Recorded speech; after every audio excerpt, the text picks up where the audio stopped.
Hello officers. अब हम आ गए हैं अमेरिकन रिवॉल्यूशन के बाद, अमेरिकन कॉन्स्टिट्यूशन को पढ़ने के बाद। अब आ गए हम लोग एक ऐसे पार्ट में जो बहुत ही ज्यादा इंपॉर्टेंट पार्ट है, जिससे आज का अमेरिका कैसा दिखता है वो हमें पता चलता है। और वो पार्ट है अमेरिकन सिविल वॉर। देखो, अभी तक जो अमेरिकन कॉन्स्टिट्यूशन बनते समय हमने प्रोसेस को देखा था, हमने वहां पर हुए कॉम्प्रोमाइजेस को देखा था कि कैसे वहां पर सिर्फ कॉम्प्रोमाइज हो रहे थे। और इस कॉम्प्रोमाइज के कारण क्या होता है ना, एक लॉन्ग टर्म प्रॉब्लम क्रिएट हो जाता है। और ये प्रॉब्लम होता है सेक्शनलिज्म का and making of two America का।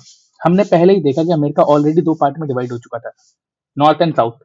एंड यहाँ पे प्रॉब्लम्स भी अलग तरीके के थे, इकोनॉमीज भी अलग तरीके से थी, और आइडियोलॉजीज भी वो लोग दोनों अलग अलग तरीके के फॉलो कर रहे थे। दोनों की आइडियोलॉजीज में डिफरेंसेस थे, सिस्टम में डिफरेंसेस था, इकोनॉमी में डिफरेंसेस था। और जो कॉन्स्टिट्यूशन बना और वहां पे जो कॉम्प्रोमाइजेस हुए, वो कॉम्प्रोमाइजेस अब ब्रेक होने स्टार्ट हो जाते हैं। देखो, सबसे पहले हम लोग स्टार्ट करने से पहले ये बात करते हैं कि ये जो लॉन्ग टर्म बैकग्राउंड है, ये बैकग्राउंड कैसे क्रिएट होता है। और ये जो बैकग्राउंड है, ये लॉन्ग टर्म बैकग्राउंड जिसके बारे में हम लोग बात कर रहे हैं, लॉन्ग टर्म बैकग्राउंड, ये जो बैकग्राउंड है, ये बैकग्राउंड किस चीज पे डिपेंडेंट है? ये बैकग्राउंड डिपेंडेंट है सेक्शनलिज्म पे। ये बैकग्राउंड है टू अमेरिकास पे and making of two America. क्या हो रहा था वहां पे? देखो, सबसे पहले हम बात करते हैं कि डिमांड क्या है यूपीएससी का। अगर देखो, यूपीएससी हिस्ट्री ऑप्शन में जो क्वेश्चन आता है वर्ल्ड हिस्ट्री से, उस क्वेश्चन में क्या करते हैं स्टूडेंट, 1861 से स्टार्ट कर देते हैं। अमेरिकन सिविल वॉर का मतलब ये नहीं है कि वो 1861 से स्टार्ट हो रहा है। ये 87 से जब कॉन्स्टिट्यूशन बनता है, आर्टिकल ऑफ कॉन्स्टिट्यूशन जब फेल होता है, ये वहां से स्टार्ट हो रहा है। ये हम उन सब चीजों को डिस्कस करेंगे। जब 1787 में आर्टिकल ऑफ कॉन्स्टिट्यूशन फेल हो जाता है और उसके बाद वहां पे प्रॉब्लम क्रिएट होती है नॉर्थ साउथ का, हम वो सब चीजों के बारे में बात करेंगे। सिविल वॉर बेसिकली एक सडन पॉलिटिकल एक्शन एक्सीडेंट नहीं था, बल्कि एक लॉन्ग टर्म स्ट्रक्चरल टेंशन के कारण, टेंशन का बेसिकली आउटकम था। तो आज जो हम पढ़ने वाले हैं वो ये एक्सप्लेन करता है कि कैसे 19 सेंचुरी तक अमेरिका एक नेशन होते हुए भी एक अलग अलग सोसाइटी बन चुकी थी। अभी देखो, सबसे पहले यहाँ पे आता है सेक्सुअलिज्म का कॉन्सेप्ट। ये जो कॉन्सेप्ट है, ये क्या है? ये बेसिकली वन नेशन है, बट इस वन नेशन के क्या है, दो डायरेक्शन बन चुके हैं।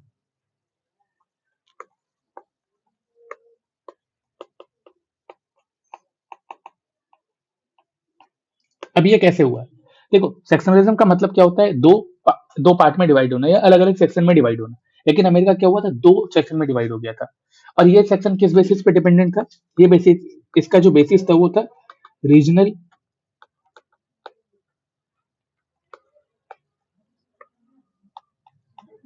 Economic system. हमने बात की थी ना कि कैसे इकोनॉमी, दोनों पार्ट की इकोनॉमी, नॉर्थ और साउथ दोनों की इकोनॉमी किस तरह से डिवाइडेड थी। ये प्रॉब्लम था सोशल स्ट्रक्चर का।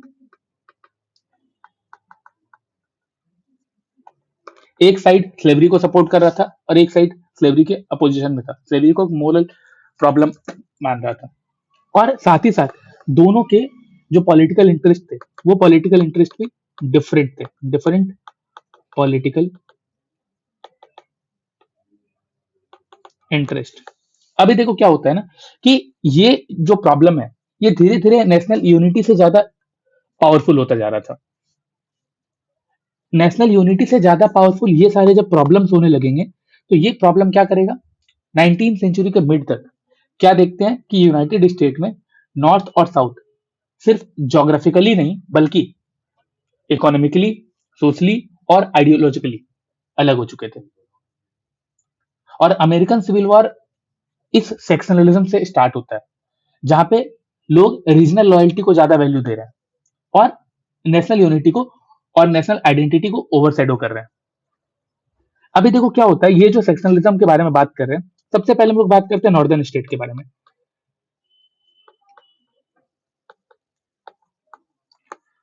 नॉर्दर्न स्टेट में क्या हो रहा होता है, नॉर्दर्न स्टेट क्या चाहता है, नॉर्दर्न स्टेट चाहता है बेसिकली फ्री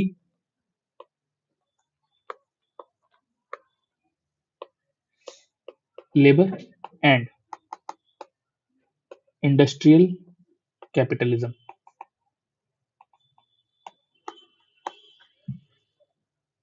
नॉर्थ का जो डेवलपमेंट था, उस डेवलपमेंट का जो ट्रेजेक्टरी है वो इंडस्ट्रियल रिवॉल्यूशन के साथ बहुत ही क्लोजली लिंक होता है। वहां के जो इकोनॉमिक फीचर्स होते हैं, इकोनॉमिक फीचर्स कैसे होते हैं, वहां के इकोनॉमिक फीचर्स होते हैं फैक्ट्रीज,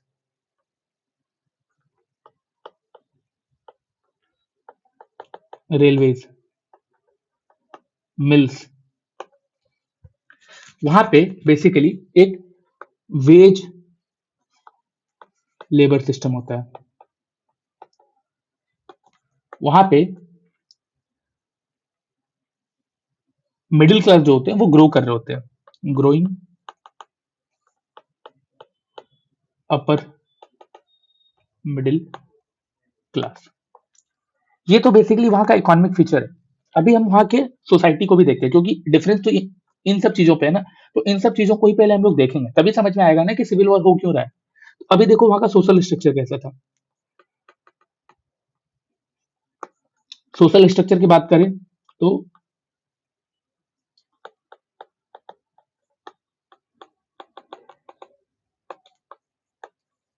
रिलेटिव सोशल मोबिलिटी थी।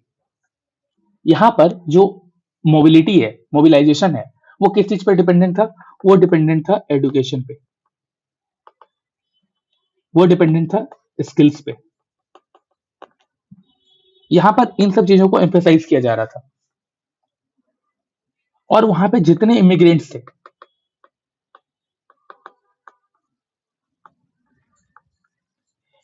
इन सबको अब्सॉर्ब कर लिया गया था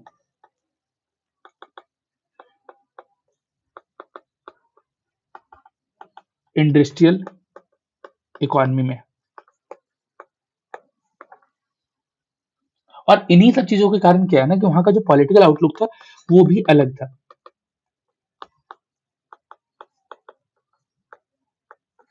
वहां का पॉलिटिकल आउटलुक कैसा था, ये सब बहुत ही ज्यादा बेसिकली टैरिफ के फेवर में थे। ये सब वहां की इकोनॉमी को प्रोटेक्ट करने के लिए प्रोटेक्टिव टैरिफ लगाना सिस्टम को सपोर्ट कर रहे थे, सिस्टम सपोर्टर। वहां पे एक स्ट्रॉन्ग नेशनल मार्केट क्रिएट हो गया था, स्ट्रॉन्ग नेशनल मार्केट। वहां पे फ्री लेबर आइडियोलॉजी पे बिलीव था, जो हम सदर्न स्टेट में देखते हैं जहां पे स्लेव के बारे में बात हो रही होती है, ये वहां से प्रॉब्लम स्टार्ट होती है। ठीक है, belief in free labour ideology. देखो ये सब चीजों के बारे में ऑलरेडी जब हम लोगों ने बात की थी कॉन्स्टिट्यूशन के टाइम पे, तो यही था। अभी देखो ये जो फ्री लेबर आइडियोलॉजी ये क्या है, उनके हिसाब से क्या होता है कि लेबर जो है वो एक सोर्स है डिग्निटी का, source of dignity. Source of dignity की जो बात होती है ये बेसिकली क्या होता है, ये सोर्स ऑफ डिग्निटी दिखाता है हमें कि कैसे प्रोग्रेस एक इंडिविजुअल के एफर्ट से आ रहा है। और ये जो एफर्ट है वो तभी दिखेगा ना जब हम उन्हें भी कुछ राइट्स देंगे, उन्हें भी एक इंडिविजुअल आइडेंटिटी समझेंगे। इनका मानना था स्लेवरी से प्रोग्रेस नहीं हो सकता। तो स्लेवरी एक बहुत बड़ा इशू होता है अमेरिका में, और स्लेवरी हर जगह पे हम देख रहे हैं। रिवॉल्यूशन के टाइम पे भी देखा जब उसको इग्नोर कर दिया गया था। हम लोगों ने स्लेवरी कॉन्स्टिट्यूशन के टाइम पे भी देखा जब उसके साथ कॉम्प्रोमाइज किया गया था, जब एक टाइम पीरियड के लिए कॉन्स्टिट्यूशनल प्रोटेक्शन मिल गया था स्लेवरी को। और अब जब सिविल वॉर पड़ रहा है वहां भी स्लेवरी एक बहुत बड़ा इशू है। नॉर्थ के लोगों के लिए क्या था, फ्रीडम का मतलब होता है अपॉर्चुनिटी। फॉर नॉर्थ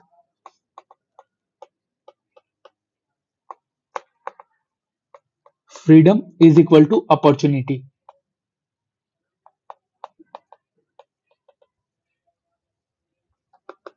मोबिलिटी, ये सब चीजें बेसिकली नॉर्थ के लिए फ्रीडम का मतलब होता है। इनका ये मानना होता है कि जब मॉडर्न कैपिटलिस्ट इकोनॉमी में लेबर्स का पार्टिसिपेशन होगा, इंडिविजुअल आइडेंटिटी का पार्टिसिपेशन होगा, तभी वो प्रोग्रेस हो सकते हैं। बट इन सबके अपोजिट, मतलब बहुत चीजों में इन सबके डिफरेंट थे। दूसरा, सदर्न स्टेट।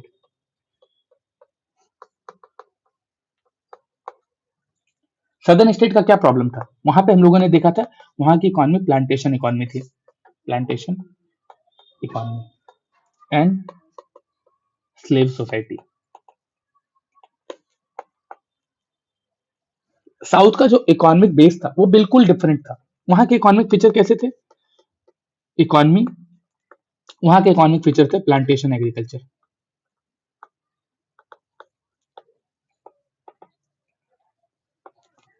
वहां पे अगर आप देखोगे, प्लांटेशन एग्रीकल्चर हमेशा कैश क्रॉप के पीछे जाता है, और कैश क्रॉप में सबसे ज्यादा वहां पे था cotton. Cotton is dominant cash crop. और आप खुद ही सोचो कि अगर इतने बड़े अमाउंट में ये लोग कॉटन का प्रोडक्शन कर रहे हैं, एक रॉ मटेरियल का प्रोडक्शन कर रहे हैं, तो वहां की इकोनॉमी क्या होगी? वहां पे मैन्युफैक्चरिंग के पीछे ध्यान नहीं दिया जा रहा है, वहां पे इंडस्ट्रीज के पीछे ध्यान नहीं दिए जा रहे। ये लोग एक्सपोर्ट ओरिएंटेड इकोनॉमी बना चुके थे, एक्सपोर्ट ओरिएंटेड इकोनॉमी। और इन्हीं सब चीजों के कारण प्रॉब्लम हो रहा था। अभी देखो इस इकोनॉमी में रोल ऑफ स्लेवरी क्या है?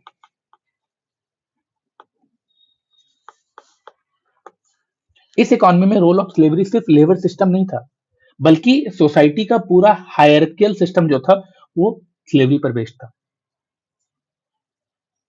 नॉट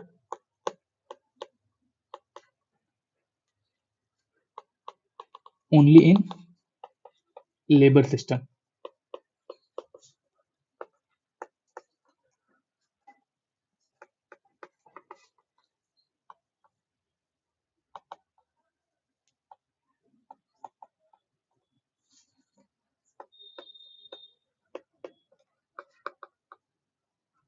क्या हो रहा था कि वहां की पूरी सोशल हायरार्की जो थी वो स्लेवरी पर बेस्ड थी, और स्लेवरी का इन सब में पूरा इम्पैक्ट था। और आप देखोगे नॉर्थ में जब ऐसे रेसिज्म की बात हो रही है, रेसिज्म स्लेवरी कौन थे? वहां के जो लोकल ट्राइबल पीपल थे उन्हीं को स्लेव बनाया जा रहा था, अफ्रीकन पीपल को लाया जा रहा था, उन लोगों को स्लेव बनाया जा रहा था, और भी अदर एरिया से स्लेव को उठा उठा के लाया जा रहा था। स्लेव स्लेव ट्रेड एक बहुत बड़ी इकोनॉमी क्रिएट करता था उस टाइम पीरियड में। और साउथ जो है वो पूरा का पूरा व्हाइट सोसाइटी था, जहां पर इंग्लिश मैन बसे हुए थे, जो कि ब्रिटेन से आए हुए थे। और ये लोग कौन थे? ये लोग एलिट क्लास थे। प्लांटर्स बेसिकली कौन होते थे? एलिट पीपल, जिनके पास पैसा होता था इतनी बड़ी बड़ी प्लांटेशन को सरवाइव कर पाने का। वहां पे उस सोसाइटी में जो नॉर्मल फार्मर थे, स्मॉल फार्मर,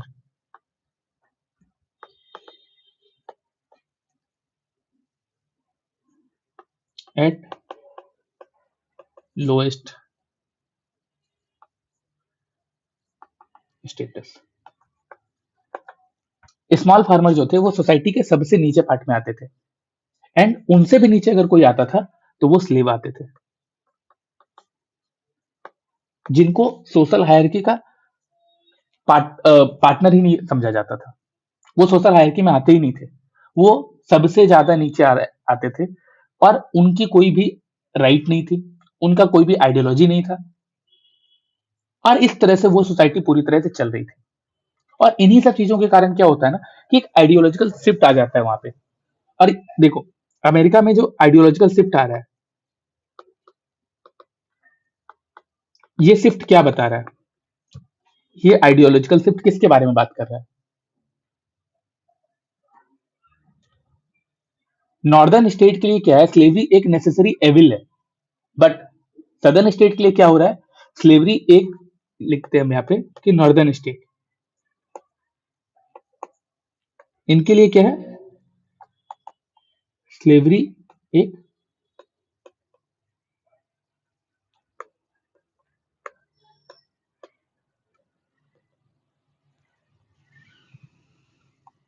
एविल है।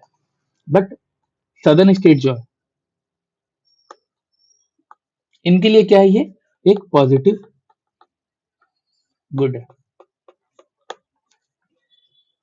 सदर्न स्टेट इस नेसेसरी एविल को एक पॉजिटिव गुड की तरह जस्टिफाई कर रहे थे। हमने साउथ में देखा स्लेवरी सिर्फ एक इकोनॉमिक इंस्टीट्यूशन का हिस्सा ही नहीं था, बल्कि वो सोशल ऑर्डर, पॉलिटिकल पावर, इन सब का फाउंडेशन बन चुका था। और इन्हीं रीजंस की वजह से क्या हो रहा था, इकोनॉमिक इनकम्पैटिबिलिटी हो रही थी, पॉलिटिकल टेंशन क्रिएट हो रहे थे। अभी ये जो इकोनॉमिक इनकम्पैटिबिलिटी है एंड पॉलिटिकल टेंशन है, वो क्यों आ रहा था? देखो, जैसे जैसे नेशन ग्रो कर रहा था, वैसे वैसे क्या हो रहा था, टेंशन बढ़ता जा रहा था। देखो, हम देखते हैं, ये प्रॉब्लम भी चेक करते हैं कि यहाँ पे क्यों हो रहा था। देखो, इकोनॉमिक इनकम्पैबिलिटी कंपैटिबिलिटी, सॉरी, इतना प्रॉब्लम प्रोनाउंसिएशन में।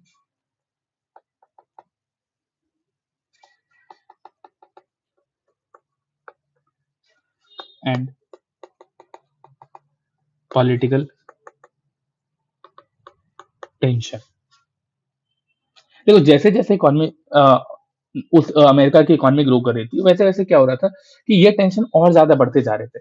क्या हो रहा था कि नॉर्थ चाहता था कि टैरिफ बहुत हाई कर दिया जाए। देखो, अगर टैरिफ हाई किया जाएगा तो टैरिफ एक ऐसा चीज है जो कि एक साइड से हाई नहीं होता। आज के टाइम पे अमेरिका अपना टैरिफ बढ़ा रहा है, तो अदर कंट्रीज भी तो उनके साथ टैरिफ वॉर चल रहा है इन लोगों का भी। तो अगर अमेरिका अपना टैरिफ बढ़ाता है तो दूसरी कंट्री भी टैरिफ बढ़ाएगी। और सदर्न स्टेट क्या था, वो एक्सपोर्ट ओरिएंटेड इकोनॉमी थी, तो उनको एक्सपोर्ट करने में प्रॉब्लम होती, उनका जो रॉ मटेरियल था वो महंगा हो जाता। इन चीजों की वजह से वो इस चीज का अपोज कर रहे थे। वो चाहते थे कि यहाँ की जो लोकल इकोनॉमी इंडस्ट्री है, इसको प्रोटेक्शन मिले। हाई टैरिफ से इनको ही प्रोटेक्शन मिलेगा। बट सदर्न स्टेट का देखो, सेम ये क्या चाह रहे हैं, सदर्न स्टेट क्या कह रहा है, वो चाहता है फ्री ट्रेड हो। क्यों फ्री ट्रेड हो? क्योंकि इससे क्या होगा, उनकी जो एक्सपोर्ट ओरिएंटेड इकोनॉमी है, वो क्या करेंगे, ज्यादा से ज्यादा एक्सपोर्ट कर पाएंगे। और फ्री ट्रेड होगा तो उन्हें भी जहां पे वो एक्सपोर्ट कर रहे हैं, किसी भी तरह की ड्यूटी पे नहीं करनी पड़ेगी। इससे क्या हो जाएगा, साथ ही साथ उनको जो रॉ मटेरियल के बाद फिनिश गुड्स रेडी होके आ जाएगा, वो उसको चीपली इंपोर्ट कर सकते हैं। आप देख रहे हो, इकोनॉमी पूरा यही तो है। दोनों को इकोनॉमिक इंटरेस्ट आपस में एक दूसरे के साथ compete कर रहे हैं, दोनों एक दूसरे से कॉन्ट्राडिक्ट कर रहे हैं। इन दोनों के इकोनॉमिक इंटरेस्ट क्या हो रहे हैं, स्ट्रक्चरली इनकम्पैटिबल हो रहे हैं। और इसी का इफेक्ट क्या होता है, इन सब का इम्पैक्ट क्या पड़ रहा है, अब देखो इम्पैक्ट क्या हो रहा है कि कांग्रेस में कांस्टेंट कॉन्फ्लिक्ट हो रहा है।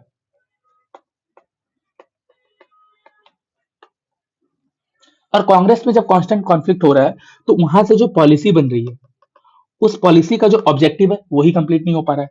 तो उनकी जो पॉलिसी है वो पैरालाइज कर जा रही है। और इसके कारण क्या हो रहा है कि कांग्रेस के अंदर जो मिसट्रस्ट होता है, ग्रो कर रहा है। और यही सारी प्रॉब्लम सिविल वॉर का एक बहुत बड़ा रीजन बन जाती है। अभी देखो, आप यहां पे समझने का ट्राई करो, ये जो सिविल वॉर है, ये आप देख पा रहे हो ना कि ये पॉवर्टी या ऑपरेशंस के कारण नहीं हो रहा है। आज के टाइम पे सिविल वॉर अगर सूडान ले लो, कॉम्बो ले लो, सॉरी कॉन्गो ले लो, नाइजीरिया ले लो, बहुत सारे अफ्रीकन स्टेट में आज के टाइम पे भी सिविल वॉर हो रहा है। पाकिस्तान में भी एक तरह का सिविल वॉर हो रहा है।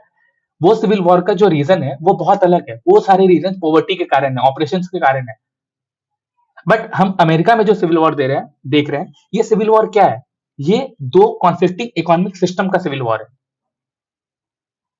और इसी के कारण जो सेक्शनलिज्म हम लोगों ने पढ़ा, वो बहुत डेंजरस हो रहा था। स्टार्टिंग में क्या हो रहा था कि कॉम्प्रोमाइज किए जा रहे थे। जब कॉन्स्टिट्यूशन के टाइम पे हम लोगों ने देखा, जब कॉन्स्टिट्यूशन बनाया जा रहा था, उस टाइम पे कॉम्प्रोमाइज किए गए थे। और स्टार्टिंग में कॉम्प्रोमाइज पॉसिबल भी थे, लेकिन टाइम के साथ साथ जैसे जैसे नेशन का इकोनॉमी ग्रो कर रहा था, जैसे जैसे इकोनॉमी बड़ी होती जा रही थी, क्या हो रहा था कि इकोनॉमिक गैप इन दोनों के बीच में बहुत ज्यादा बड़ा होता जा रहा था। इनकी जो मोरल डिफरेंसेस थे, एक साइड चाहता था कि स्लेवरी को खत्म कर दो, एक साइड चाहता था स्लेवरी को प्रोटेक्ट करो। इसके कारण क्या हो रहा था, मोरल डिफरेंसेस और ज्यादा साफ होते जा रहे थे। और इसी कारण से क्या हो रहा था कि कांग्रेस के अंदर जो ट्रस्ट था, नेशनल कांग्रेस जो थी, वो कोलैप्स हो रही थी, इन लोगों का पॉलिटिकल ट्रस्ट कोलैप्स हो रहा था। और अमेरिका इन सब चीजों की वजह से एक ऐसे स्टेज पर आ गया था जहां पर एक कॉन्स्टिट्यूशन दो पार्ट के, और ये तो दो पार्ट है, ये दोनों पार्ट का जो फंडामेंटल है बहुत ही ज्यादा डिफरेंट है, इनकी सोसाइटी बहुत ही ज्यादा डिफरेंट है, इनकी इकोनॉमी बहुत ही ज्यादा डिफरेंट है, इनकी पॉलिटी भी बहुत ज्यादा डिफरेंट है, और इन सब चीजों के कारण एक कॉन्स्टिट्यूशन उन सबको फुलफिल नहीं कर पा रहा था। ठीक है, आप देख रहे हो कि अमेरिका कैसे दो इकोनॉमिक सोशल मॉडल में डिवाइड हो चुका था। नॉर्थ और साउथ के बीच में इंटरेस्ट को रिकॉन्साइल कर पाना बहुत ही ज्यादा डिफिकल्ट होता जा रहा था। और इन्हीं सब के कारण क्या होता है ना, एक नया क्वेश्चन निकल के आता है, आखिर कौन सा ऐसा इश्यू होता है जो इस सेक्शनल डिवाइड को नेशनल पॉलिटिकल क्राइसिस में कन्वर्ट कर देता है। अब हम उस चीज को भी देखेंगे, और वो सबसे बड़ा रीजन होता है slavery.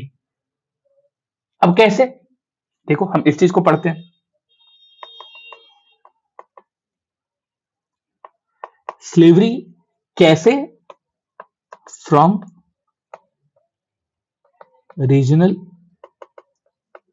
Institution to national political crisis बन रहा है। देखो अभी तक हमने क्या देखा कि अमेरिका ऑलरेडी दो सेक्शन में डिवाइड हो चुका था, लेकिन ये जो सेक्शनलिज्म आया है ये अपने आप में वॉर लेके नहीं आता, ये अपने आप में एक सिविल वॉर क्रिएट नहीं करता है।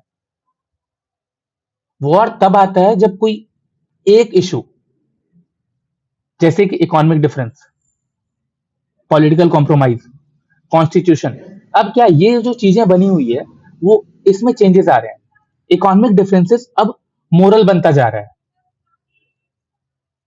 पॉलिटिकल कॉम्प्रोमाइज अब इम्पॉसिबल होता जा रहा है। जो पॉलिटिकल कॉम्प्रोमाइज कॉन्स्टिट्यूशन बनते टाइम हुआ, अब वो पॉलिटिकल कॉम्प्रोमाइज हो ही नहीं पा रहा है। अब ये सारी प्रॉब्लम मिलकर क्या कर रहे हैं कि कॉन्स्टिट्यूशन को डायरेक्टली चैलेंज करना स्टार्ट कर दे रहे हैं। अब जब कॉन्स्टिट्यूशन को डायरेक्टली चैलेंज किया जा रहा है तो स्लेवरी यहीं पर अपना रोल प्ले कर देता है। स्लेवरी क्या करता है, इस सोशल टेंशन को, इस इकोनॉमिक टेंशन को एक नेशनल कॉन्स्टिट्यूशनल क्राइसिस में क्रिएट कर देता है, एक नेशनल कॉन्स्टिट्यूशनल क्राइसिस में कन्वर्ट कर देता है। आप देखो कि 1800 से पहले स्लेवरी, अब हम स्लेवरी के बारे में भी समझेंगे कि स्लेवरी बिफोर 1800 स्लेवरी क्या था। एक आप देखो तो कंटेन्ड रीजनल इंस्टीट्यूशन था। स्लेवरी एक कंटेन्ड रीजनल इंस्टीट्यूशन था। 18th सेंचुरी के एंड तक में क्या होता है, स्लेवरी ज्यादातर क्या होता है ना, सदर्न स्टेट तक ही लिमिटेड रहता है, और नॉर्थ में क्या होता है, स्लेवरी का ग्रेजुअल एबॉलिशन स्टार्ट हो जाता है। और जो फाउंडिंग फादर्स थे कॉन्स्टिट्यूशन के, उन्होंने भी स्लेवरी को क्या एक मॉरल प्रॉब्लम माना था, लेकिन उस टाइम पे जब हम लोग ने देखा था कि उसका इमीडिएट सॉल्यूशन नहीं मिल रहा था, तो उन्होंने क्या किया था, इस प्रॉब्लम को अवॉइड कर दिया था। समझ रहे हो, लेकिन क्या होता है कि अब एक ऐसा टाइम पीरियड आ गया, अब एक ऐसा स्टेज क्रिएट हो चुका है कि जहां पर नेशनल यूनिटी को ब्रेक कर रहा है स्लेवरी। ठीक है, स्लेवरी कर रहा है, क्या कर रहा है कि यहां पर जो नेशनल यूनिटी है वो तोड़ना स्टार्ट कर चुका है। जो रीजनल कॉम्प्रोमाइज कॉन्स्टिट्यूशन के बनते टाइम किया गया था, वो रीजनल कॉम्प्रोमाइज अब एक इश्यू बनता जा रहा था। हमने क्या देखा कि अमेरिकन कॉन्स्टिट्यूशन क्या किया था, इसने बेसिकली अवॉइडेड स्लेवरी। और ये जो स्लेवरी है ये क्या है, एक मोरल कॉन्ट्रडिक्शन है अमेरिकन कॉन्स्टिट्यूशन का, और ये इसका एक कोर प्रॉब्लम बन जाता है। और आफ्टर 1800, आफ्टर 18 सेंचुरी इसका वेस्टवर्ड एक्सपेंशन स्टार्ट हो जाता है। आफ्टर 18 सेंचुरी पहला क्या होता है? Westward expansion of slavery. 19th century आने के बाद क्या होता है? 19th सेंचुरी में अमेरिका बहुत ही ज्यादा बड़े लेवल पर ग्रो करना स्टार्ट कर देता है। वहां पे प्रोग्रेस होना स्टार्ट हो जाता है, वहां पे डेवलपमेंट होने स्टार्ट हो जाते हैं।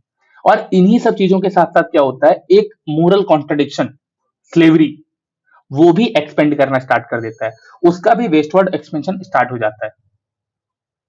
हर एक न्यू टेरिटरी एक न्यू क्वेश्चन के साथ आ रही थी। जब भी नया टेरिटरी बन रहा था तो वहां पे एक ही क्वेश्चन आता था, क्या यहां पर स्लेवरी को अलाउ किया जाएगा या स्लेवरी को बैन कर दिया जाएगा? अब देखो, ये जो क्वेश्चन है, ये क्वेश्चन सिर्फ और सिर्फ मोरालिटी का नहीं है, ये बैलेंस ऑफ पावर का भी है, ये पॉलिटिकल सर्वाइवल का भी है, ये लॉन्ग टर्म कंट्रोल का भी है। अब ये सब क्या है? देखो, कांग्रेस में हमने देखा, रिप्रेजेंटेटिव गवर्नमेंट जब बन रही थी, वहां पे बात आ रही थी कि स्लेवरी को किस तरह से देखा जाए, क्योंकि स्लेवरी को अगर पूरा लीगल कर दिया जाएगा, उनको भी एक इंडिविजुअल हिस्सा मान लिया जाएगा, तो क्या होगा कि रिप्रेजेंटेशन भी चाहिए होगा। और जब रिप्रेजेंटेशन चाहिए होगा, तो जिस एरिया में स्लेव ज्यादा होंगे, उनका रिप्रेजेंटेशन पावरफुल हो जाएगा। उस एरिया में जो भी कांग्रेस में बैठे होंगे, वो बहुत ही पावरफुल हो जाएंगे, जिसके कारण क्या होगा? कांग्रेस के अंदर ही जो बैलेंस ऑफ पावर हुआ है, जो बैलेंस ऑफ पावर क्रिएट हुई है, वो डिसबैलेंस हो जाएगी, वो खत्म होना स्टार्ट हो जाएगा। और ये क्या करेगा? उस रीजन के पॉलिटिकल सर्वाइवल पर एक क्वेश्चन मार्क लगा देगा। और ये लॉन्ग टर्म में यूनियन का पूरा कंट्रोल अपने हाथों में ले लेगा। और ये एक बहुत बड़ा प्रॉब्लम होता है। ये जो टेरिटोरियल एक्सपेंशन हो रहा है, ये टेरिटोरियल एक्सपेंशन क्या करता है? स्लेवरी को एक नेशनल क्वेश्चन बना देता है।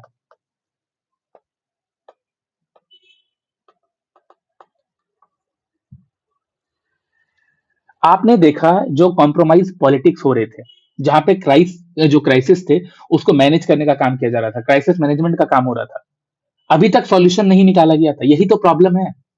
और इसी कारण से क्या होता है कि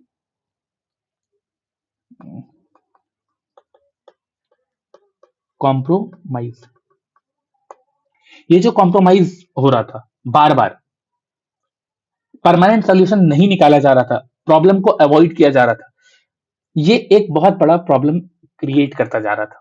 और इसी में आप देखोगे कि 1820 में क्या होता है? एक और कॉम्प्रोमाइज किया जाता है, मिसौरी कॉम्प्रोमाइज। यहां पे क्या होता है? बेसिकली स्लेवरी को रेगुलेट किया जाता है, रेगुलेशन बाय ज्योग्राफिकल लाइन। एक लाइन खींच दी जाती है और इसी लाइन से स्लेवरी को रेगुलेट करने का काम किया जाता है कि अगर अमेरिका एक कंट्री है, तो ये लाइन खींच दिया गया कि इस पार्ट में स्लेवरी बैन नहीं है और इस पार्ट में स्लेवरी बैन है, इस पार्ट में स्लेवरी प्रिवेलेंट है, इस पार्ट में स्लेवरी पे अगेंस्ट प्रोटेस्ट किए जा रहे हैं। और जब ये रेगुलेशन किया गया, इससे क्या हुआ? एक टेम्पररी बैलेंस तो क्रिएट हो गया। क्या हुआ कि इससे एक टेम्पररी बैलेंस अचीव कर लिया गया, लेकिन ये बैलेंस बहुत लंबे टाइम तक के लिए नहीं था। और फिर क्या होता है? 1850, इस टाइम पे फिर एक कॉम्प्रोमाइज किया जाता है। और इस टाइम पे जो कॉम्प्रोमाइज किया जाता है, ये क्या होता है कि एक स्टेट होता है कैलिफोर्निया,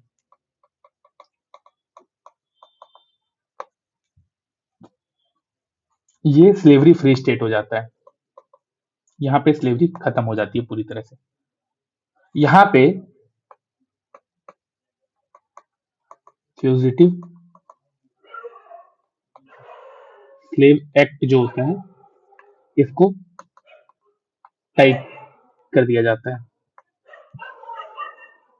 अब ये जो कॉम्प्रोमाइज है, ये जो दो कॉम्प्रोमाइज हो रहा है 1820 और 1850 का, ये दोनों कॉम्प्रोमाइज क्या कर रहा है कि टेम्पररी तो यूनियन को बचा ले रहा है, लेकिन यूनियन के अंदर ही मिसट्रस्ट और रिसेंटमेंट, इन दोनों चीजों को बढ़ाता जाता है। इसी कॉम्प्रोमाइज के कारण क्या हो रहा है, और प्रॉब्लम आना स्टार्ट हो जाता है। कॉम्प्रोमाइज ने क्या किया कि टेम्पररी उस कॉन्फ्लिक्ट को पोस्टपोन तो कर दिया, बट साथ ही साथ जो पब्लिक ओपिनियन थी, इसको और ज्यादा रेडिकल बना दिया। अब पब्लिक और ज्यादा रेडिकल होती गई। अब ये जो फ्यूजिटिव स्लेव एक्ट है, ये क्या है, ये बेसिकली मोरलाइजेशन ऑफ स्लेवरी है। स्लेवरी को मोरलाइज किया जा रहा है।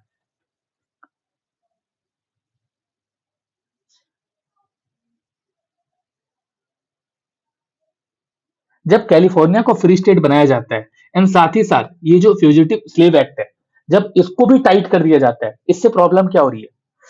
फ्यूजिटिव स्लेव एक्ट हम लोगों ने पढ़ा था कॉन्स्टिट्यूशन जब बन रहा था उस टाइम पीरियड पे भी। अभी क्या है, उसके उस टाइम पीरियड में भी इसके बारे में बात हो रही थी, लेकिन 1850 में एक और कॉम्प्रोमाइज होता है जब फ्यूजिटिव स्लेव एक्ट लाया जाता है। इस एक्ट में क्या होता है कि जो स्लेव भाग जाएंगे अपने मालिक को छोड़कर, उसे वापस करना मैंडेटरी है। और ये चीज अब नॉर्दर्न सिटीजन के लिए भी कॉम्प्लिसिट बना दिया गया। अब पहले क्या होता था कि अगर कोई भाग गया तो नॉर्दर्न स्टेट में ही है तो किसी और के पास रह रहा है, ऐसा कुछ इस तरह से एक सोशल स्ट्रक्चर बन चुका था। सोसाइटी ऐसे चल रही थी। लेकिन फ्यूजिटिव स्लेव एक्ट को अब हर जगह पे टाइटली इंप्लीमेंट किया गया। इसके स्लेव को वापस करना मैंडेटरी हो गया। और ये मैंडेटरी जो क्लॉज है, ये नॉर्दर्न सिटीजन के लिए कॉम्प्लिसिटी बना दिया गया। और इसका नॉर्थ में रिएक्शन ये देखने को मिलता है कि नॉर्थ में क्या होता है ना कि मोरल आउटरीच हो जाता है। अभी तक ये सिर्फ सदर्न स्टेट में था जहां पे स्लेवरी बहुत ज्यादा प्रिवेलेंट था, लेकिन अब ये चीज नॉर्दर्न स्टेट में भी आ गया। और इसी का रिएक्शन क्या होता है, वो लोग मोरली बहुत ज्यादा डिसअपॉइंट हो जाते हैं, उनमें गुस्सा भर जाता है। और इन कारण से, इसी कारण से क्या होता है कि वो लोग सिविल डिसोबीडियंस पे उतर आते हैं। वहां पे एबॉलिशन के लिए मूवमेंट स्टार्ट हो जाता है। और स्टार्ट ही नहीं होता, एबॉलिशन के लिए मूवमेंट और ज्यादा स्ट्रांग भी हो जाता है। और साउथ का इस चीज को लेके क्या परसेप्शन होता है, साउथ को ये लगता है north is refusing this because constitutional guarantee. Constitution क्या कर रहा है कि ये गारंटी दे रहा है कि आने वाले टाइम पे शायद स्लेवरी को खत्म कर दिया जाएगा।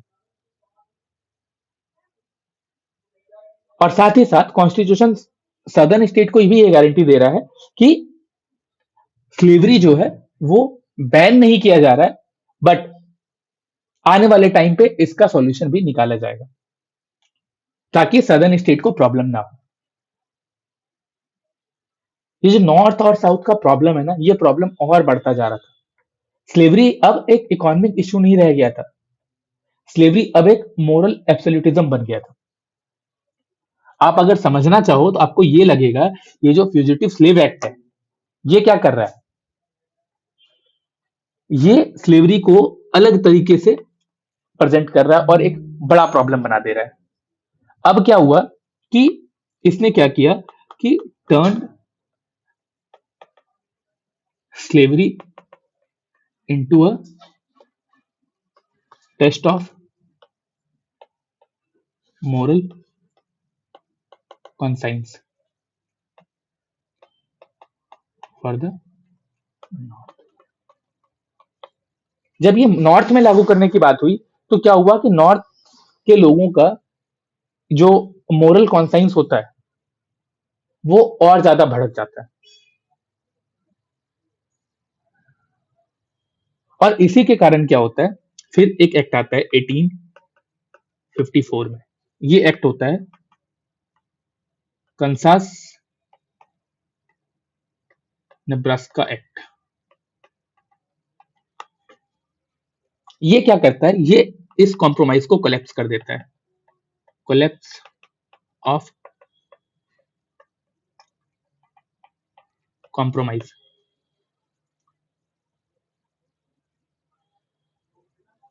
ये एक्ट क्या इंट्रोड्यूस करता है, ये एक्ट इंट्रोड्यूस करता है पॉपुलर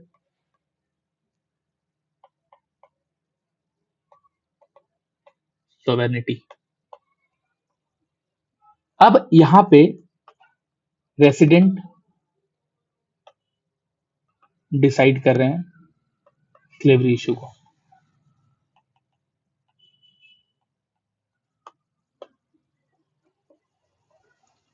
और जब ये एक्ट आता है, इस एक्ट के कारण क्या होता है, कॉन्स्टिट्यूशन ने जो कॉम्प्रोमाइज करवाया था नॉर्थ और साउथ के बीच में, ये कॉम्प्रोमाइज कोलैप्स हो जाता है। और इसी के कारण क्या होता है कि इसका रिजल्ट आपको देखने मिलेगा कि अब क्या हो रहा है, वायलेंट क्लैशेस स्टार्ट हो चुके हैं, खून बहना स्टार्ट हो जाता है, लॉ एंड ऑर्डर ब्रेक हो जाता है, लॉ एंड ऑर्डर ब्रेकडाउन। अब देख रहे हो कि एक्ट्स के आने के बाद क्या हो रहा है। अब यहां पे ये जो कॉन्सेप्ट लाया गया था पॉपुलर सोवरेनिटी, ये फेल हो जाता है। और ये फेल क्यों होता है? क्योंकि स्लेवरी को कॉन्स्टिट्यूशनली न्यूट्रलाइज नहीं किया जा रहा है। कॉन्स्टिट्यूशन में इस चीज का मेंशन ही नहीं किया जा रहा है। अभी भी स्लेवरी प्रॉब्लम को बेसिकली अवॉइड किया जा रहा है। और इसी के कारण क्या होता है, स्लेवरी के कारण पॉलिटिकल पोलराइजेशन स्टार्ट हो जाता है। अब हम लोग देखते हैं कि पॉलिटिकल पोलराइजेशन कैसे स्टार्ट हो रहा है। पॉलिटिकल पोलराइजेशन क्या होता है, मिड 1850s के टाइम पीरियड में जो मॉडरेट्स होते हैं उनका वॉइस को डिसअपेयर कर दिया जाता है। अब अमेरिका नॉर्थ एंड साउथ, ये दो आइडियोलॉजिकल कैंप्स में डिवाइड हो गया है। और मिड 1850s के टाइम पे क्या होता है, बहुत सारी नई पार्टीज भी इमर्ज होने स्टार्ट होती है। और ये सारी पार्टीज क्या करती है, ये सारी पार्टीज क्या करती है कि स्लेवरी को सिंबलाइज कर देती है। और ये जो सिंबल है, ये सिंबल दोनों जगह के लिए अलग अलग है, नॉर्थ एंड साउथ दोनों के लिए अलग अलग है। स्लेवरी नॉर्थ के लिए क्या है, एक मॉरल एविल है जो कि प्रोग्रेस को ब्लॉक कर रहा है। एंड स्लेवरी साउथ के लिए क्या है, एक वे ऑफ लाइफ है जो कि अब अंडर थ्रेट आ चुका है।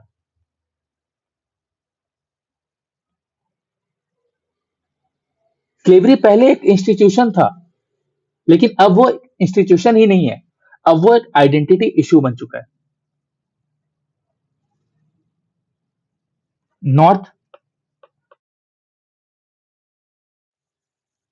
साउथ, ये जो पोलराइजेशन है ऐसा हो चुका है। अब ये पोलराइजेशन में क्या है, इनके लिए ये एक मोरल एविल है और इनके लिए एक वे ऑफ लाइफ।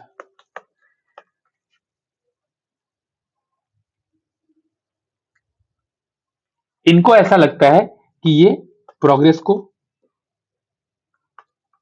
ब्लॉक कर रहा है और इनको ऐसा लगता है इनका जो वे ऑफ लाइफ है वो अब अंडर थ्रेट आ चुका है।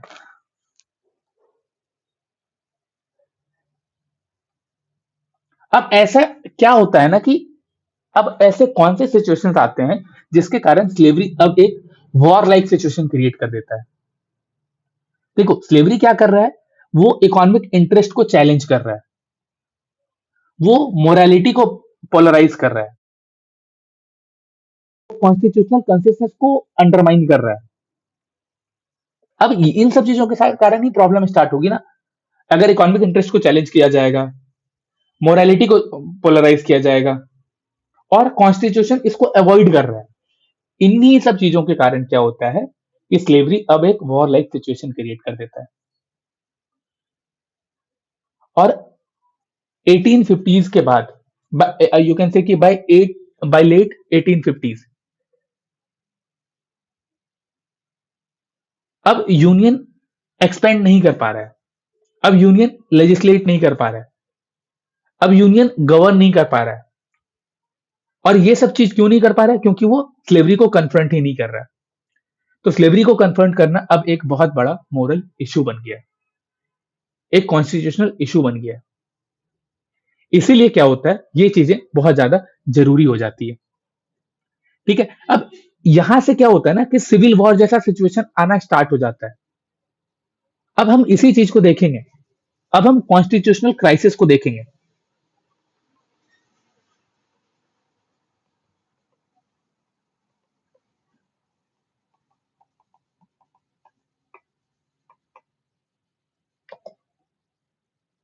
देखो, अब बात जो हम लोग कर रहे हैं वो है constitutional crisis.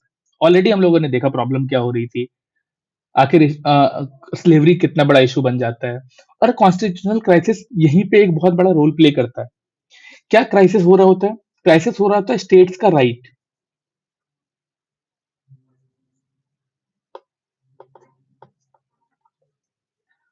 Versus federal authority. Problem यहाँ इस दो चीजों में हो रही है। देखो कैसे हो रही है।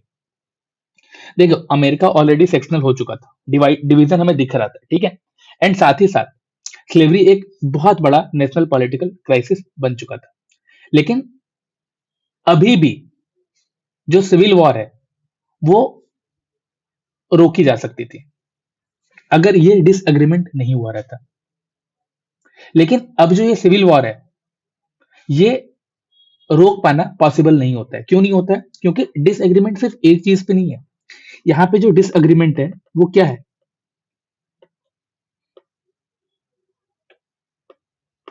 ये जो डिसएग्रीमेंट है ये सिर्फ और सिर्फ पॉलिसीज पर नहीं है, बल्कि मेन जो कॉन्स्टिट्यूशन का मीनिंग होता है, मीनिंग ऑफ कॉन्स्टिट्यूशन, अब डिसएग्रीमेंट इस चीज पर है। हम यहाँ पे यही बात करेंगे कि यूनियन क्या है, सोवरेनिटी कहाँ है, और फाइनल अथॉरिटी कौन है। ये जो तीन क्वेश्चन है ना, ये बहुत बड़ा क्वेश्चन हो जाता है। और यही यूपीएससी के अगर पॉइंट ऑफ व्यू से देखो तो सिविल वॉर को समझने के लिए ये तीन सेंट्रल कॉन्स्टिट्यूशनल प्रॉब्लम को समझना जरूरी है। अभी देखो ये जो प्रॉब्लम है, यहाँ पे अब हम लोग बात करते हैं कि सबसे बड़ा जो क्वेश्चन है वो क्वेश्चन क्या होता है। सबसे पहला question number one, the core constitutional question. American constitution जब 1787 में बनता है तो क्या होता है ना, इसने एक चीज बहुत ही अच्छे तरीके से कॉम्प्रोमाइज करके अवॉइड कर दिया था, स्लेवरी वाला पार्ट, ठीक है। और ये जो अवॉइडेंस है, बेसिकली ये जो एक एम्बिग्विटी है, ये क्या करता है, यहां पे सोवरेन स्टेट और सिंगल सोवरेन नेशन, ये भी एक बहुत बड़ा प्रॉब्लम होता है। देखो, स्लेवरी एक बहुत बड़ा इशू है जिसको अवॉइड कर दिया गया था, बट इसके साथ साथ एक और भी बड़ा प्रॉब्लम था। अभी भी यूनियन को जो पावर दी गई थी वो पावर उतनी नहीं दी गई थी जितना पावर एक स्टेट को दिया गया था। और ये जो यूनियन बना था, यूनियन क्या था? यूनियन बेसिकली एक कॉम्पैक्ट था सोवरेन स्टेट का। ये अभी तक एक सिंगल सोवरेन नेशन की तरह नहीं देखा जा रहा था, सिंगल सोवरेन नेशन की तरह नहीं बना था। और जब ये सब प्रॉब्लम क्रिएट नहीं हुई थी, इन सब प्रॉब्लम से पहले क्या होता है कि ये जो एम्बिग्विटी है ये बहुत मैनेजेबल थी। बट स्लेवरी क्राइसिस के साथ क्या होता है ना कि ये सारे इश्यूज भी उठकर बाहर आ जाते हैं। पावर डिस्ट्रीब्यूशन, पावर डिसइंटीग्रेशन, ये सब बहुत बड़ा इशू बनता जाता है। और सिविल वॉर जो अनरिजॉल्व इश्यूज थे कॉन्स्टिट्यूशन में, उन सारे अनरिजॉल्व इश्यूज के साथ बाहर आता है और अमेरिकन यूनियन पे एक सवाल खड़ा कर देता है। सदर्न स्टेट इस चीज को कैसे लेता है? सदर्न स्टेट का जो इंटरप्रिटेशन होता है वो क्या होता है? चलो देखो, सबसे पहले अगर हम लोग ये बात कर रहे हैं कि कोर कॉन्स्टिट्यूशनल क्वेश्चन क्या था, कोर कॉन्स्टिट्यूशनल प्रॉब्लम क्या था, तो इसमें हम लोगों ने देखा कि compact sovereign state, compact sovereign state versus single sovereign nation. ये एक बहुत बड़ा प्रॉब्लम था और इस प्रॉब्लम के साथ एड ऑन हो जाता है स्लेवरी। अभी क्या होता है, इन्हीं सब चीजों को सदर्न स्टेट कैसे देखता है? Southern interpretation.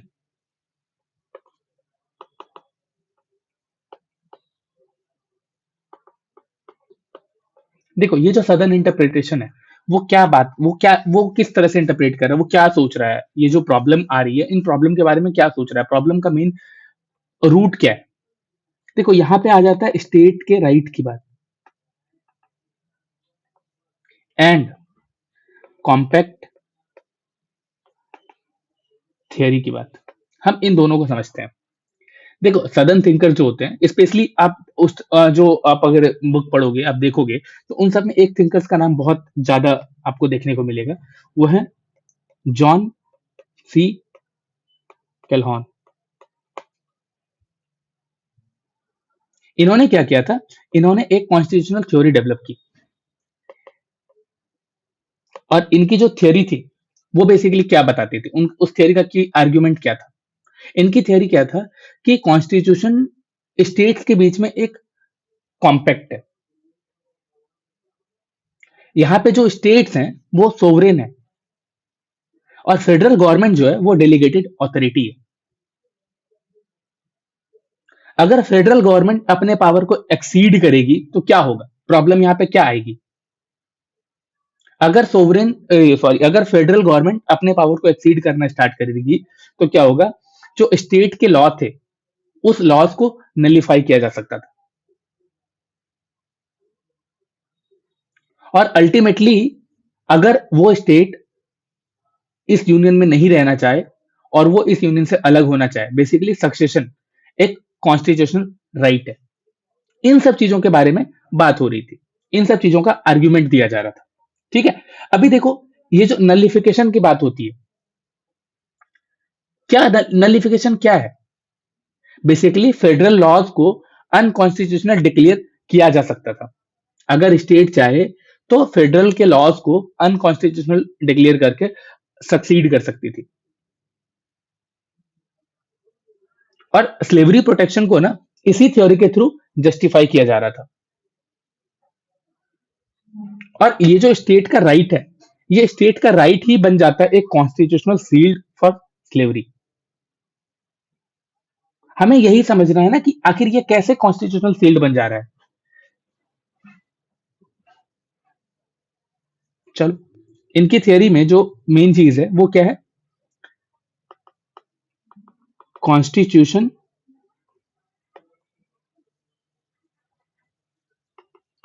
Is a compact between states. इनका मानना था कि जो स्टेट है, स्टेट्स आर सोवरेन और जो फेडरल गवर्नमेंट है ये बेसिकली एक डेलीगेटेड अथॉरिटी है। ठीक है, और अगर फेडरल गवर्नमेंट कभी भी पावर को एक्सीड करे तो स्टेट के पास क्या पावर है कि state law can nullify federal law. और ultimately secession is constitutional right. Secession को एक कॉन्स्टिट्यूशनल राइट बना दिया गया था और ये जो की आर्ग्यूमेंट है इसी के बेसिस पे क्या हो रहा था कि स्लेवरी को प्रोटेक्शन दिया जा रहा था। और ये तो सदर्न स्टेट सोच रहा है ना, ये तो सदर्न स्टेट का इंटरप्रिटेशन है, बट नॉर्थ क्या सोच रहा है, नॉर्दर्न इंटरप्रिटेशन क्या है?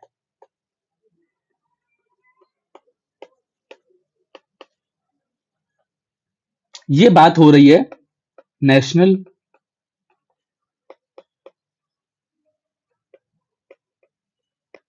सॉवरेनिटी की एंड फेडरल सुप्रीमेसी की बात।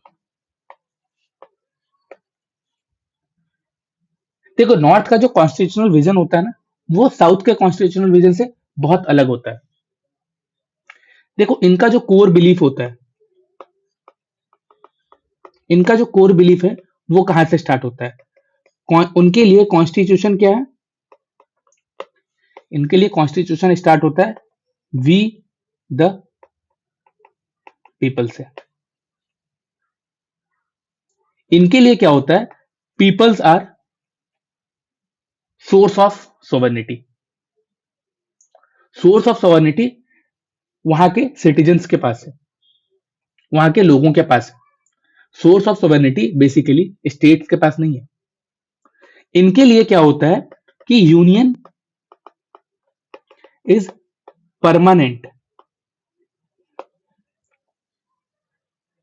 यूनियन एक वॉलेंटरी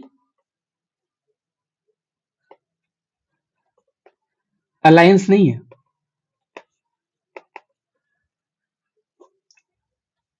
और इनका मानना होता है कि फेडरल लॉ इज सुप्रीम।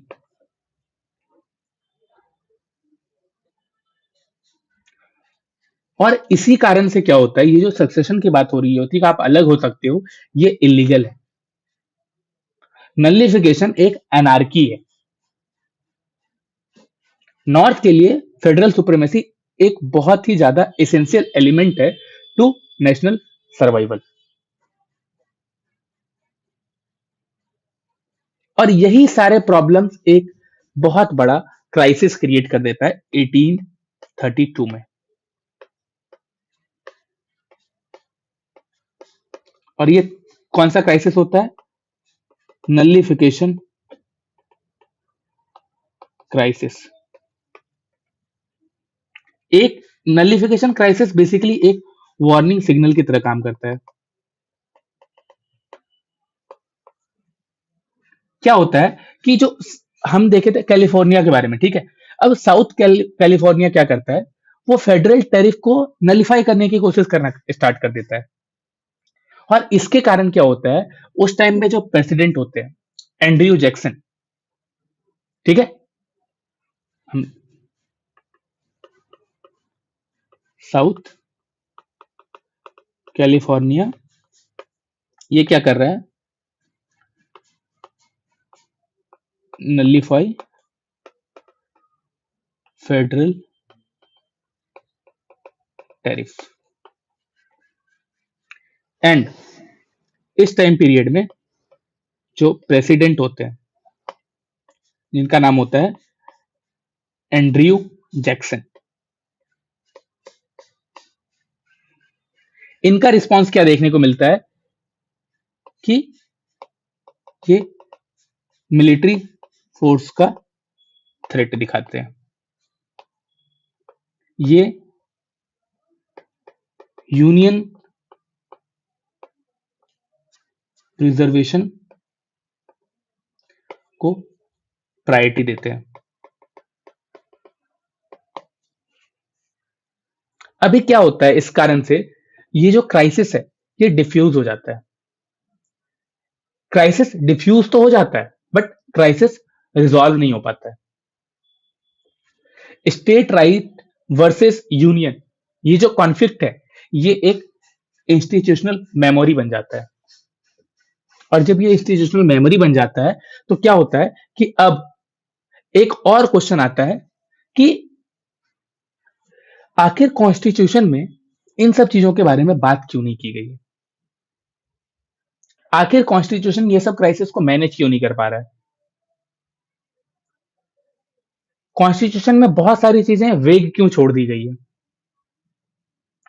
क्या होता है कि स्लेवरी के साथ साथ कॉन्स्टिट्यूशनल डिसएग्रीमेंट का जो इफेक्ट होता है वो हर लॉज पे दिखना स्टार्ट हो जाता है।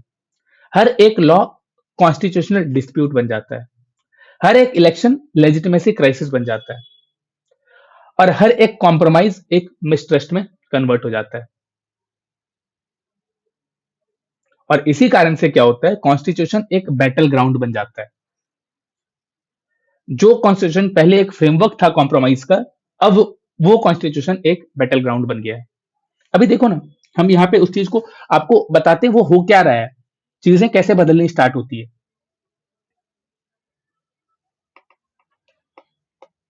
Why the constitution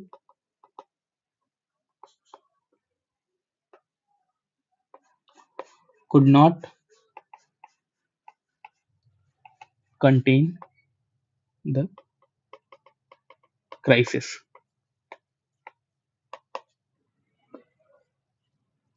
Because of disagreement। और डिसएग्रीमेंट कहाँ दिखता है?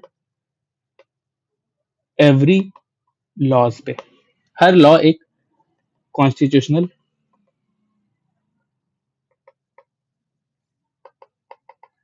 क्राइसिस बन गया है। एवरी इलेक्शन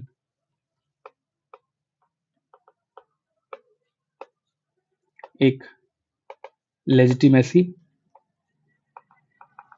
क्राइसिस बन जाता है। और हर एक कॉम्प्रोमाइज, एवरी कॉम्प्रोमाइज एक मिसट्रस्ट बन जाता है। और इन्हीं कारणों से क्या होता है, कॉन्स्टिट्यूशन एक बैटल ग्राउंड बन जाता है। अब क्या है, पहले कॉन्स्टिट्यूशनल डिबेट के बारे में बात होती थी, अब ये चीज ट्रांसफॉर्म हो जा रही है। अब कॉन्स्टिट्यूशनल डिबेट से हम लोग एक डर की तरफ जा रहे हैं। और ये डर क्यों हो रहा है? क्योंकि प्रॉब्लम रिजॉल्व नहीं हो रहा है। तो बाय 1850s तक क्या देखने को मिलता है, मतलब लेट 1850s तक क्या देखने को मिलता है, जो साउथ स्टेट होते हैं, सदर्न स्टेट होते हैं, उनका फेयर परमानेंट हो जाता है। परमानेंटली उनको माइनॉरिटी का स्टेटस वाला फील आने लगता है। और नॉर्थ में क्या होता है, एक डर ये बैठ जाता है कि शायद यूनियन अब डिसइंटीग्रेट हो जाएगा। अब दोनों साइड को लगने लगता है कि अगर हम हार जाते हैं तो हमारा जो वे ऑफ लाइफ है वो चेंज हो जाएगा, वो खत्म हो जाएगा। और इसी कारण से क्या होता है, सिविल वॉर अब इनएविटेबल बन जाता है। जब कॉन्स्टिट्यूशनल डिसएग्रीमेंट टर्न कर जाता है एक इनसिक्योरिटी में। और ये इनसिक्योरिटी ऐसा नहीं कि खत्म होने वाला है, ये इनसिक्योरिटी अब तब तक के लिए है जब तक कुछ चेंज नहीं आता है। और यही कॉन्स्टिट्यूशनल क्राइसिस क्या होता है, वॉर की तरफ धीरे धीरे कर कर हमें लेकर जाना स्टार्ट कर देता है। सॉरी, हमें नहीं, अमेरिकन को लेकर जाना स्टार्ट कर देता है। जो कॉन्स्टिट्यूशनल मैकेनिज्म थे, कोर्ट का, कांग्रेस का, कॉम्प्रोमाइज का, आप देखो सब फेल हो गए। अब बचा क्या है, फोर्स। अब बचा क्या है, वॉर। आपने देखा कि कैसे यहां पर एंड्रयू जैक्सन ने मिलिट्री फोर्स का थ्रेट दिखाया और यूनियन को प्रिजर्व करने वो प्रायोरिटी दी। जब कॉन्स्टिट्यूशनल इंटरप्रिटेशन अब सेटल नहीं किया जा पा रहा है, जो कॉन्स्टिट्यूशन के प्रॉब्लम है वो कॉन्स्टिट्यूशनल इंस्टीट्यूशन के थ्रू जब सॉल्व नहीं हो रहा है, तो ये अब किसके थ्रू सॉल्व होगा, ये आर्म्स के थ्रू सॉल्व होगा।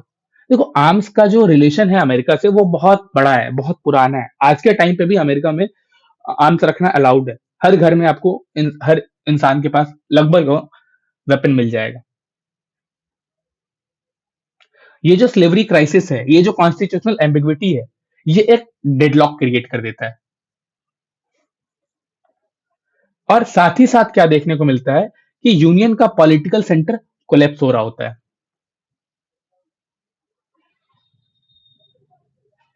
और यहीं से क्या होता है, अमेरिकन सिविल वॉर का एक फेज स्टार्ट होता है। ठीक है, और ये फेज होता है political breakdown of the union.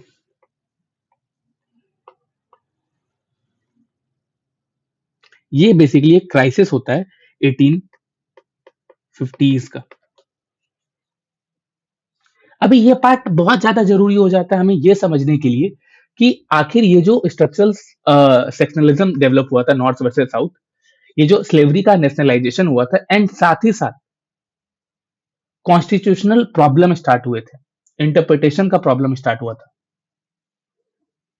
लेकिन जो सिविल वॉर के बारे में हम बात करने वाले हैं, जो सिविल वॉर के बारे में हम बात कर रहे हैं, ये वॉर तब तक नहीं होगा जब तक अभी जो पॉलिटिकल सिस्टम है वो कोलैप्स नहीं होगा।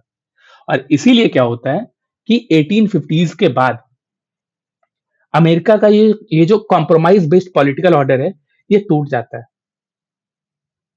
और क्राइसिस को मैनेज करने की जो कैपेसिटी होती है वो खत्म हो गई।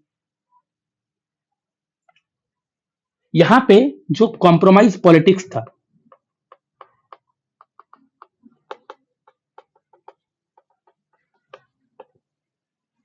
ये क्या कर रहा है, ये अब जिस तरह से पहले स्टेबल किया था, ये स्टेबिलिटी लाया था, अब ये स्टेबिलिटी टू पैरालिसिस की तरफ ले जा रही है।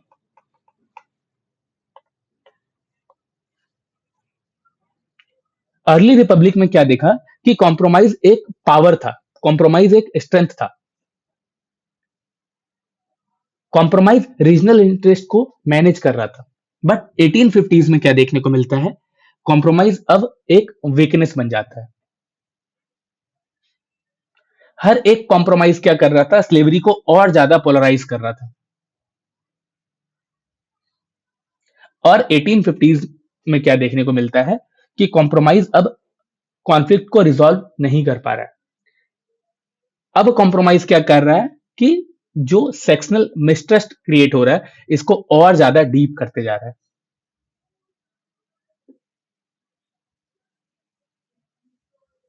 और 1850s का जो कॉम्प्रोमाइज है, ये एक फ्रेजाइल सेटलमेंट बनता है। हम क्या देखे थे 1850s के पहले कि कैलिफोर्निया फ्री स्टेट बन जाता है, साथ ही साथ ये जो फ्यूजिटिव स्लेव एक्ट आता है, ये और ज्यादा स्ट्रांग हो जाता है और अमेरिकन टेरिटरी में पॉपुलर सोवरेनिटी के बारे में बात होनी स्टार्ट हो जाती है। ये सब बेसिकली कॉम्प्रोमाइज ही तो हो रहा होता है, बट ये सारे कॉम्प्रोमाइज फेल हो जाते हैं। क्यों फेल हो जाते हैं? हमने देखा कि नॉर्थ में जो फ्यूजिटिव स्लेव एक्ट है, वो मोरली लोगों को अनएक्सेप्टेबल होता है, और साउथ में क्या देखते हैं कि जो पॉपुलर सोवरेनिटी की बात होती है, वो उन लोगों को अनरियलेबल लगता है। ये जो प्रॉब्लम क्रिएट हो रही है, ये प्रॉब्लम क्या हो रहा है कि दोनों साइड को एक तरह से बिट्रियल का फील दे रहा है।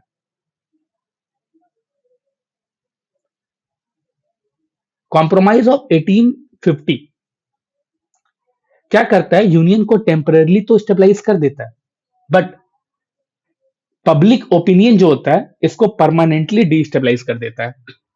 और वहीं से तो प्रॉब्लम स्टार्ट होती है। हमने देखा है जो फ्यूजिटिव स्लेव एक्ट थे, ये क्या कर रहे हैं, सॉरी अभी ना ये बस हम लोग पीछे जो पढ़े हैं उनको कनेक्ट कर रहे हैं, ताकि और आगे जो है वो हमें समझ में आए। 1850 का कॉम्प्रोमाइज हमने देखा कि फ्यूजिटिव स्लेव एक्ट के कारण क्या हो रहा है, नॉर्दर्न सिटीजन को भी स्लेवरी का एक एक्टिव पार्टिसिपेंट बना दिया गया। जो कोर्ट था, जो पुलिस सिस्टम था, ये सब अब स्लेव को कैप्चर करने पर काम कर रहे हैं। उनको फोर्स किया जा रहा है आप इन सब चीजों को करो। इसी का रिजल्ट हम देखते हैं सिविल डिसोबीडियंस, साथ ही साथ अंडरग्राउंड रेसिस्टेंस स्टार्ट हो जाता है। स्लेवरी को एबॉलिश करने के बाद अब मेन स्ट्रीम में चलने लगती है, और सदर्न स्टेट को यह लगता है कि नॉर्दर्न स्टेट कॉन्स्टिट्यूशन का रिस्पेक्ट नहीं कर रहा है अब। और ये जो फ्यूजिटिव स्लेव एक्ट है, ये क्या करता है, कॉन्स्टिट्यूशनल डिसएग्रीमेंट को कन्वर्ट कर देता है पॉपुलर मोबिलाइजेशन में। हमने देखा कि कंसास नेब्रास्का एक्ट जो है 1854 वाला, वो क्या करता है, वो पहले से चली आ रही ऑर्डर को खत्म कर देता है। इस एक्ट ने क्या किया, मिसौरी कॉम्प्रोमाइज जो हमने पढ़ा था, उसको नलीफाई कर दिया। इस एक्ट ने पॉपुलर सोवेनिटी इंट्रोड्यूस कर दी।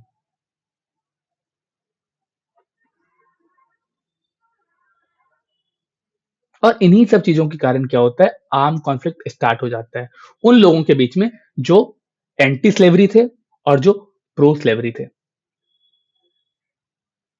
और इसके कारण क्या होता है, कंसास रीजन में बहुत ज्यादा वायलेंट क्लैशेस स्टार्ट हो जाते हैं। डेमोक्रेसी फेल हो जाता है कंसास रीजन में। क्यों? क्योंकि स्लेवरी को न्यूट्रलाइज नहीं किया जा रहा था।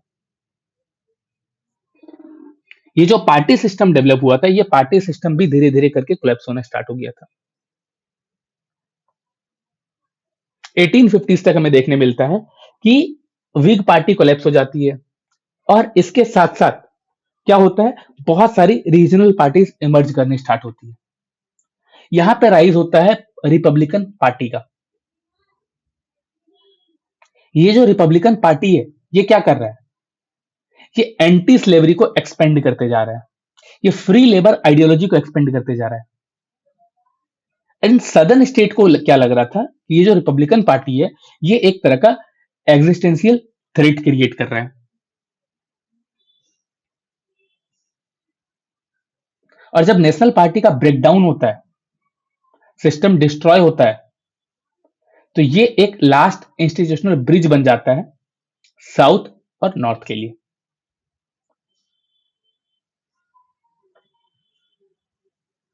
देखो, ये सब चीजें इसलिए होती जा रही है क्योंकि ये प्रॉब्लम हम लोग देखते आ रहे हैं, प्रॉब्लम कैसे बदलती जा रही है। और इसी के कारण क्या होता है, 1857 में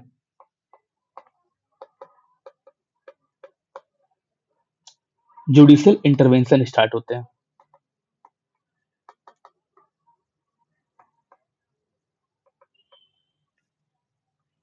एंड इस जुडिशियल इंटरवेंशन के साथ एक और चीज जुड़ा हुआ है, द ड्रेड स्कॉट डिसीजन। क्या होता है, सुप्रीम कोर्ट ने बेसिकली क्या किया कि स्लेवरी को और जो स्लेव हैं, इन लोगों को सिटीजन मानने से इनकार कर दिया। क्यों? क्योंकि सुप्रीम कोर्ट कॉन्स्टिट्यूशन का इंटरप्रिटेशन कर रहा है और कॉन्स्टिट्यूशन में तो ये चीज क्लियर ही नहीं की गई थी। और जो कांग्रेस थे, उनको ये राइट दिया गया कि वो अपनी टेरिटरीज में स्लेवरी को रख सकते हैं। और स्लेवरी को बेसिकली स्लेवरी को बैन करने का जो राइट है, ये राइट डिनाई कर दिया गया।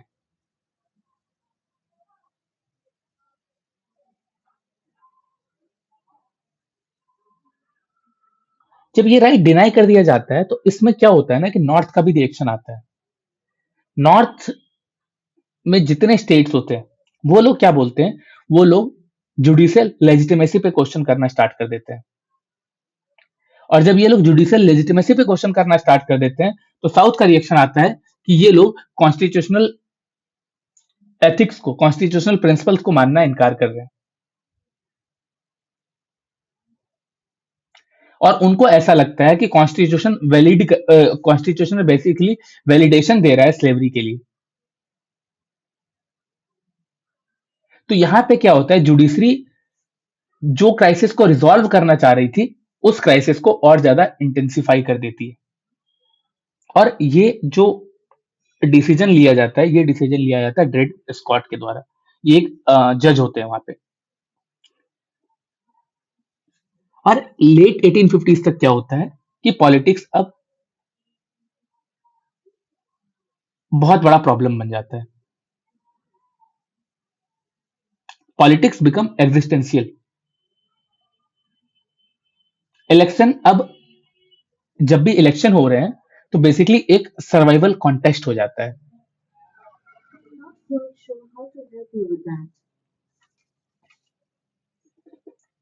डिबेट क्या करता है, डिस्ट्रस्ट को रिप्लेस कर देता है। वायलेंस अब नॉर्मलाइज हो जाता है। तो हम जो यूनियन को देख रहे थे एक पॉलिटिकल कम्युनिटी की तरह देख रहे थे, अब ये यूनियन एक पॉलिटिकल कम्युनिटी से ज्यादा एक हॉस्टाइल कैंप्स में बदल जाता है। सिविल वॉर इनएविटेबल हो जाता है, पॉलिटिक्स फंक्शन करना बंद कर देता है, और जो कॉन्फ्लिक्ट रिजोल्यूशन मैकेनिज्म होते हैं, जो इंस्टीट्यूशन होते हैं, ये इंस्टीट्यूशन फेल हो जाते हैं। और यहीं से क्या होता है, एक लीडर निकल के आता है। यहीं से जब कॉम्प्रोमाइज पॉलिटिक्स फेल हो जाता है, पार्टीज, कोर्ट, कांग्रेस, ये सब मैनेज, ये इस क्राइसिस को मैनेज नहीं कर पा रहे होते हैं, तो क्या होता है कि यहां से एक लीडर निकल के आता है जिसका नाम होता है अब्राहम लिंकन। तो आज के पार्ट में, अमेरिकन सिविल वॉर पार्ट 1 में, हम लोग यहीं तक करेंगे, और कल के पार्ट में देखेंगे कि अमेरिकन सिविल वॉर स्टार्ट होता कैसे है, अब्राहम लिंकन का रोल क्या है, एंड इलेक्शन ऑफ 1860। ये एक बहुत बड़ा इंपॉर्टेंट टॉपिक है यूपीएससी के लिए। यहां से हम लोग कल के लेक्चर में देखेंगे, मतलब नेक्स्ट लेक्चर में देखेंगे, और उसमें हम लोग डिस्कस करेंगे सिविल वॉर होता कैसे है, अब्राहम लिंकन का क्या रोल है, एंड उसके बाद क्या होता है। तो आज के लेक्चर में यहीं तक, अब हम लोग इसके आगे नेक्स्ट लेक्चर में कंटिन्यू करेंगे। Thank you. समझ आ रहा है तो प्लीज बताना, समझ आ रहा है, नहीं समझ में आ रहा है वो भी कमेंट करो, मुझे अपने डाउट्स मेरे तक पहुंचाओ, ताकि आगे के लेक्चर में मैं उन सब चीजों को इंक्लूड कर सकूं, मैं आपके प्रॉब्लम को सॉल्व कर सकूं, मैं और बेटर तरीके से एक्सप्लेन कर सकूं चीजों को। ठीक है, thank you for watching my lecture, मिलते हैं नेक्स्ट लेक्चर में।